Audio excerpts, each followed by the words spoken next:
नमस्कार दोस्तों, आप सब लोगों का स्वागत है आज की हमारी एक नई वीडियो में।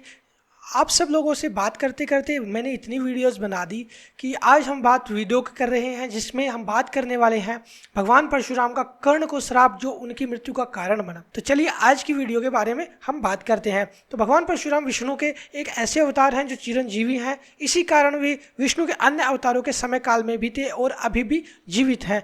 इसके बारे में मैंने एक डिटेल वीडियो अच्छे से बनाया हुआ है और कुछ बातें मैंने परशुराम जी के बारे में और भी बताई हैं, किंतु आप वो वीडियो देखना चाहें तो देख सकते हैं। इसी कारण वे विष्णु के अन्य अवतारों के समय काल में भी थे और अभी भी जीवित हैं। इसी के साथ उन्होंने भगवान विष्णु के बाद के अवतारों में भी अपनी भूमिका निभाई है। महाभारत काल के समय की बात है, जब भगवान परशुराम के द्वारा 3 महान योद्धाओं ने शिक्षा ग्रहण की थी, जो थे भीष्म पितामह, गुरु द्रोणाचार्य तथा दानवीर कर्ण। इसमें से कर्ण ने परशुराम जी से असत्य बोलकर शिक्षा ग्रहण की थी, जिसका विपरीत फल भी उसे भोगना पड़ा, अर्थात विपरीत फल भी उसे भोगना पड़ा। आज हम उसी कथा के बारे में आप लोगों को बताएंगे, आज उसी कथा के बारे में हम लोग जानेंगे।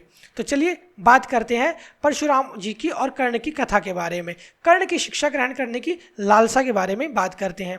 कर्ण वैसे तो माता कुंती का पुत्र था, लेकिन वह कुंती के विवाह से पहले जन्म ले चुका था, इसलिए कुंती ने लोक लज्जा के भय से उसका त्याग कर दिया था तथा नदी में बहा दिया था। कुंती इस बात को लेकर आश्वस्त थी कि कर्ण सूर्य देव का पुत्र है, इसलिए उसकी रक्षा हो जाएगी। नदी में बहने के पश्चात उसका पालन पोषण एक सूत के घर में हुआ था, इसलिए कर्ण को सूत पुत्र भी कहा जाता है। स्वयं कर्ण को भी नहीं पता था कि उसकी मां का नाम कुंती तथा वह एक क्षत्रिय कुल से है। क्षत्रिय कुल से होने के कारण उसके अंदर पहले से ही अस्त्र शस्त्र की विद्या प्राप्त करने की इच्छा थी। एक दिन इसी इच्छा स्वरूप वह गुरु द्रोणाचार्य के पास गया था तथा उसने शिक्षा ग्रहण करने की इच्छा प्रकट की थी। चूंकि कर्ण एक सूत पुत्र था, इसलिए गुरु द्रोणाचार्य ने उसे शिक्षा देने से मना कर दिया।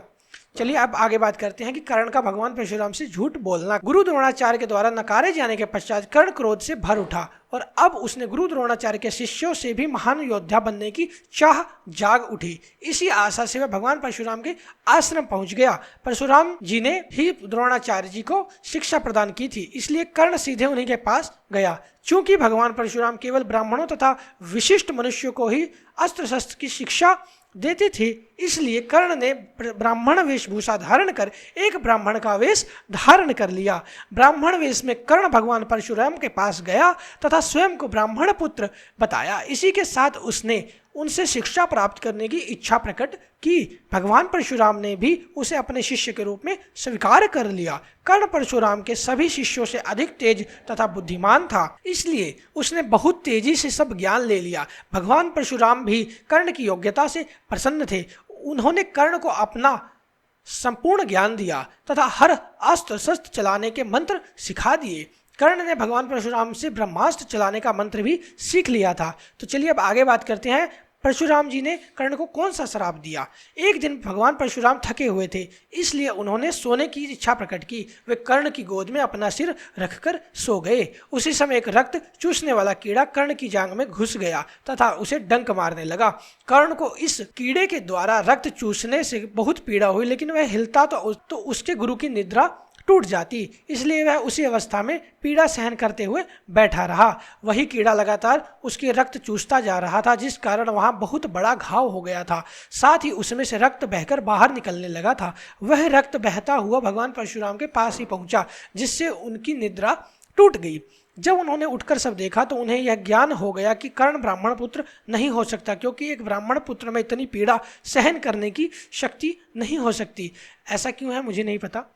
उन्होंने जान लिया कि इतनी पीड़ा केवल एक क्षत्रिय ही सहन कर सकता है। इसी के साथ उन्हें इस बात का सबसे ज़्यादा क्रोध था कि उनके शिष्य ने उनसे असत्य कहकर छल पूर्वक उनसे शिक्षा ग्रहण की, जबकि अपने शिष्यों को चुनने का अधिकार केवल एक गुरु का होता है। एक शिष्य की पहचान उसके गुरु से ही होती है, लेकिन कर्ण ने असत्य बोलकर उनसे शिक्षा ग्रहण की थी।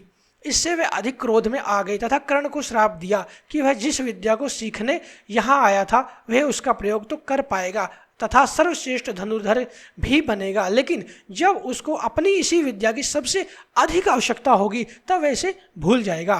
तो चलिए बात करते हैं कर्ण की मृत्यु के बारे में, यानी कि कर्ण की मृत्यु कैसे हुई। भगवान परशुराम के द्वारा दिया गया यही श्राप कर्ण की मृत्यु का कारण बना था। भगवान परशुराम के द्वारा प्राप्त की गई शिक्षा से कर्ण ने अपने जीवन में कई युद्ध जीते, कई महान योद्धाओं पर विजय प्राप्त की, लेकिन उसे अपनी विद्या का सबसे ज्यादा आवश्यकता महाभारत के युद्ध के समय भीष्म पितामह और गुरु द्रोणाचार्य के वध के पश्चात कर्ण को कौरवों की सेना का नेतृत्व करने पर अवसर प्राप्त हुआ था।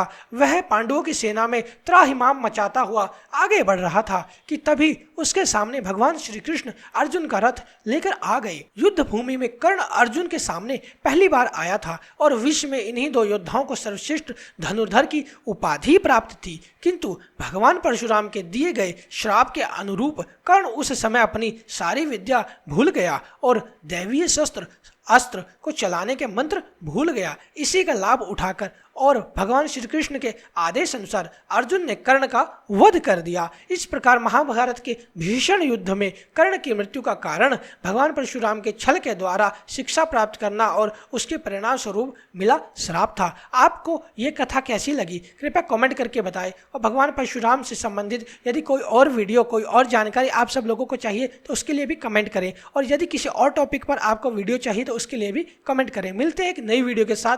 धन्यवाद।